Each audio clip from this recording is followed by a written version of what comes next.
Ciao Cichin, me che va? Son qui, sei content? L'empeschi ven punen, ma sai se guarda impegn, io proprio più in tempo. Et piace la vesta nuova che io fammi partì? E io fa la fenaria, e sì, dopo il deur, io pensa, la deus me ne vesta da serie. Et visi Cichin, che bei dì, che buon tempo che io m'ha passato. Me che saurivo ben, stavo sempre imbrassato.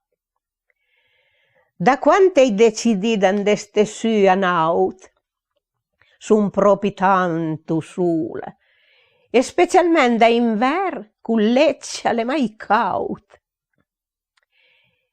In che sono qui perché io ho bisogno di parletti, che in noi c'è festa, il ven con te tienat, finissi da arrabbieti. Et visi con la vira che t'avevi imbottiato il vino, sortendo dalla crota te cariamo il basin. Poi te fammi un discorso ingarbugliato da mat, e tra un bicchiere e un basin, io faccio il nostro pat. Quando che uno di noi al fisso andasse in un cielo, chi che si fermava qui, si mariava più neanche, restava fedele.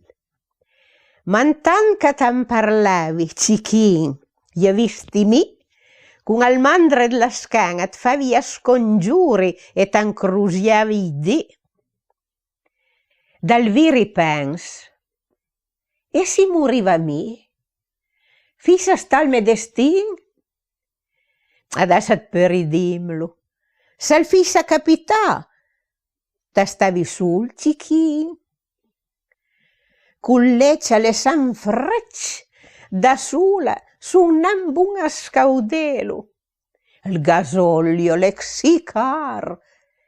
Io pensavo di risparmielo. Ah, t'hai già capito? E allora, senza rusi o bragaleo o rabbietti, adesso dite ma scusi se sono una staccia bunga a rispettare il nostro pat.